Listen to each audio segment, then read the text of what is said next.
Hello, Facebook family. I have decided to do this video. It has been weighing very heavily on my heart and on my mind as well. And it was something that I wanted to say early on, but there were so many emotions and so much pressure for me to go with the popular opinion about who George Floyd was.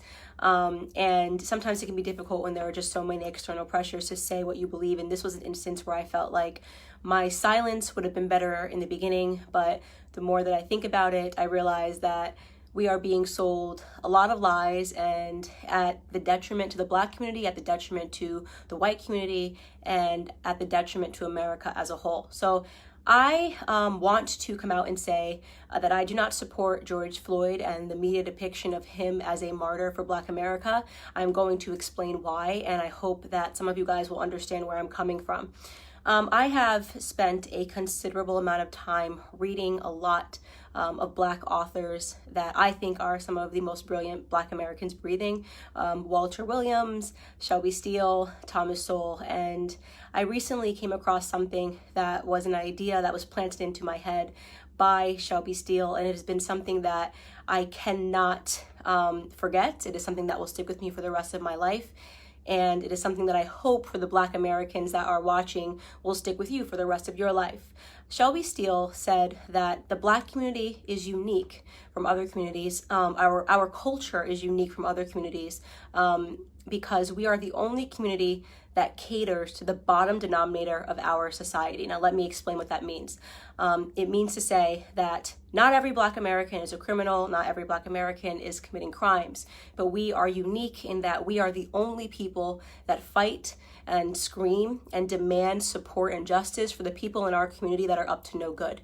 You would be hard pressed to find, a Jewish person who has spent 5 stints in prison, who commits a crime and dies while committing a crime, and that the Jewish people champion and demand justice for. You will be hard pressed to find this in white America. You'll be hard pressed to find this even in Latino America. If there is a person that is spent multiple times in prison, you are not going to see a bunch of Latinos coming out demanding justice for this person, even if, and I want to be very clear, what I'm saying is not any defense for Derek Chauvin. I hope Derek Chauvin gets the justice that he deserves to be, implemented upon him, and that the family of George Floyd deserves justice for the way that he died. But I also am not going to accept the narrative that this is the best the Black community has to offer.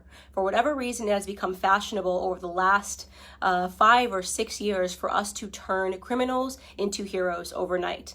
And it is something that I find to be despicable, and it is something that I refuse to stand by any longer, and I am not going to play a part in it, no matter how much pressure comes from Black liberals and Black conservatives as some token of people wanting you to believe that this is the only way you can be Black, is you have to say this was wrong and that this person was amazing. I won't do that. George Floyd was not an amazing person. And as soon as this video hit the internet, I did just basic searches. Everyone jumped on it and was looking at the police officer, and everyone agrees that the police officer was wrong and the police officer has been arrested. So that is not the reason I'm not discussing that, is because that is not something that has been misconstrued in the media. He has been turned into the devil that he is, and there is no reason for us to harp on that any longer, because white Americans are not uplifting Derek Chauvin as a victim or pretending that he's an amazing human being. But George Floyd is being uplifted as an amazing human being. For those of you who have not yet seen the clips and did not pursue or wait for more clips to come out, first and foremost, George Floyd at the time of his arrest was high on fentanyl, and he was high on methamphetamine. This came back in both of his autopsy reports. If you pursue the 911 transcript, you can see the person describing somebody who is out of their mind high, and which is what made the person fearful, because he tried to use a bill that I guess was a fake bill to purchase something, and then he was outside acting weird, and they, in their police call, said that this person was obviously distorted and on drugs. When he is put into handcuffs and is put against the wall, a baggie of what looks to be like cocaine or it's a white baggie that he drops onto the floor that you can see in an image. If you look up the clip, the media is refusing to circulate it. You can find it on Twitter if you you use DuckDuckGo and look up George Floyd baggie, you can watch the clip yourself with your own eyes. He had drugs on him at the time of his arrest. Now, barring all of that, nobody thinks that he should have died during this arrest, but what I find despicable to be is that everyone is pretending that this man lived a heroic lifestyle when he didn't, and I want to talk about what his lifestyle was leading up to this moment and why I refuse to accept the narrative that this person is a martyr or should be lifted up in the Black community and that we should be buying t-shirts with his name on it, okay? So here we have, first and foremost, let's start from the bottom of his record. And by the way, I am not saying that if you have a record, you don't deserve a second chance. I think people get arrested and some people can serve time in prison. And I believe in second chances, but I do draw the line when it comes to second, third, fourth, fifth, sixth, seventh, eighth, and ninth chances. 1998, he spent 10 months in prison for theft with a firearm. That was the first prison stint that I could find on him. In 2002, he spent 8 months in prison for a cocaine offense. In 2004, just 2 years later, he spent another 10 months in prison for a cocaine offense. In 2005, he spent another 10 months in prison for having less than 1 gram of cocaine on him again. In 2007, and this was the biggest instant that I had that made me realize this was a horrible human being that I am not going to pretend was a good person.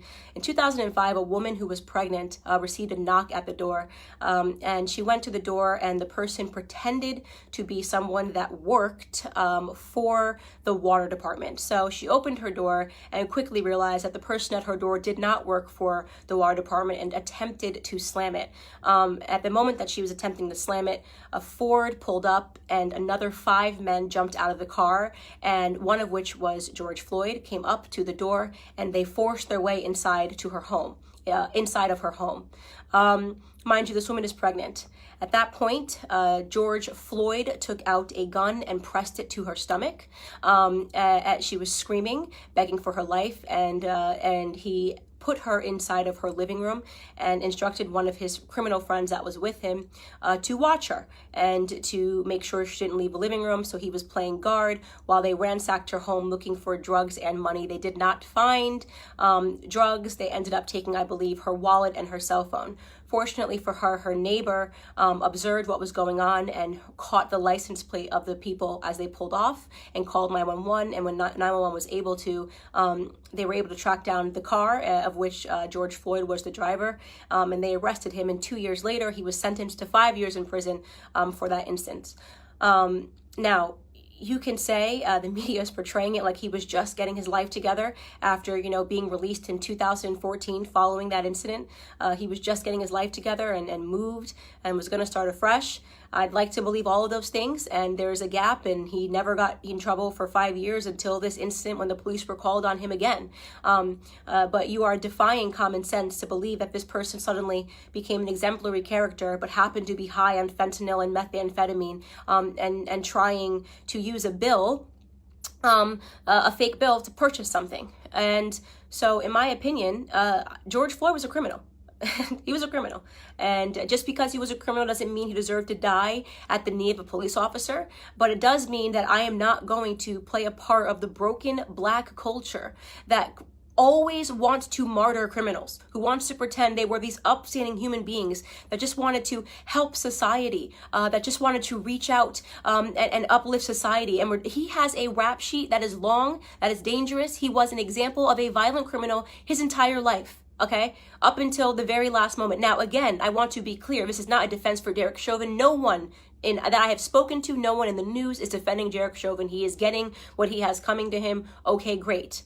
But why are we pretending that this criminal should be upheld as a citizen, as a martyr in Black America? A martyr for a fake narrative, by the way. Police brutality, racially motivated police brutality is a myth. Okay, so let's get into that. Not only are we using this death, right, and allowing it to cause these riots and protests, pretending this was some upstanding citizen in the Black community who was tackled down and killed for no reason, right? Not only are we allowing it to inspire riots in which Black people are dying, in which actual upstanding Black citizens are dying. Case in point, I'm sure you guys have all now seen David, the sheriff that just was shot and killed because he was trying to protect a pawn shop.